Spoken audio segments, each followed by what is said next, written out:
happy. How close is it? Like I could see that booger in your nose on the white lobster.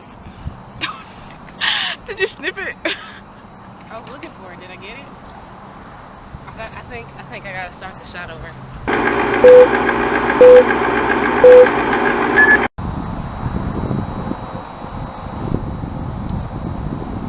I keep telling them I really can't help but to excel when I copy and paste, like Microsoft brain cells locked in cyberspace.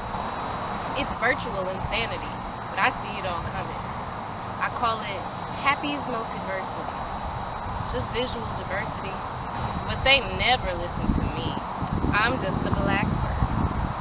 Yeah, I'm raving, but I listen, because my future's clear in your words. The nights and days wax and wane. The song repeats like records play. When I come home to my dismay, tomorrow just looks like yesterday.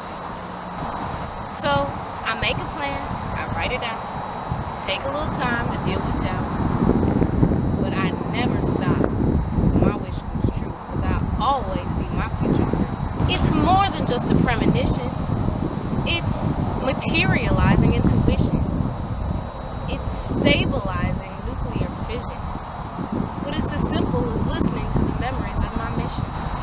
There's times where I won't even understand what I just wrote till tomorrow. I call that Superman's metamorphosis from Bizarro. So excuse me if you hear me talking to myself. I'm just trying to find the message. Maybe you can help.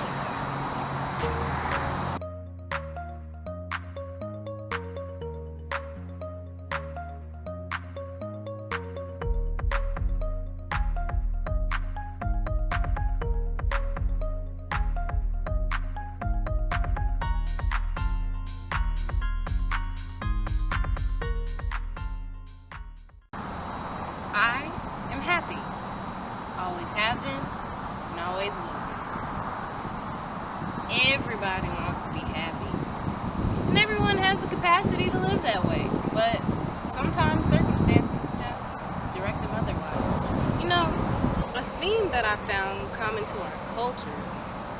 When I say culture, I don't mean black people. I don't mean Americans or anything like that. I actually mean our global culture for this time period. But anyway, this theme generally suggests that you can't be happy if I'm happy. And I'm willing to assert that that's simply not true. So my question to myself is, if I wasn't happy, then who would I be? And my answer is, if I wasn't happy, I'd be anxiety. Because anxiety is who she is. Because she has some deep-seated insecurity about her future. In contrast, I'm happy because I can see my future.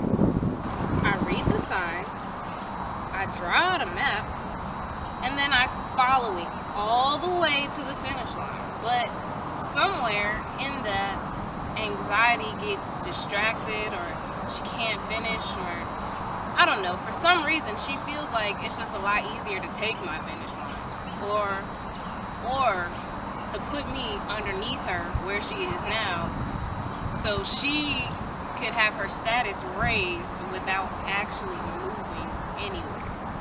Does that make sense? Now, the major problem with that is that this is only going to make you happy for today, and tomorrow you're gonna be right back to anxious again. So now you have to figure out a whole new plan, how to take away happy from happy. And the thing about that is, I will always be happy. My light will always shine, it doesn't go out. But I have learned this cool little trick where I can dim my light down just enough to imitate anxiety. I learned how to think like her, so I can become her. I can feel the things she feels and understand why. I've essentially taught myself how to forget how to be happy.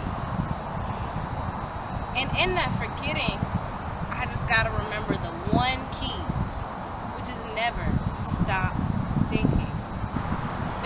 think till I think my way through. And I don't stop till I'm back to happy. By the time I'm back, I got all the solutions for anxiety. I've seen her past, seen her present, and her future. And guess what? It did not involve destroying mine.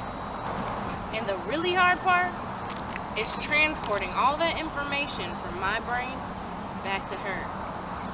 I call this process cerebellum. And if you call her, she will come. I might look like her, but I'm not cerebellum. I'm happy. And one day, Sarah and her anxiety will be happy too. We'll all be happy. We'll be one big happy. Trust me, I've seen it. Look, I always know what, and I always search for why.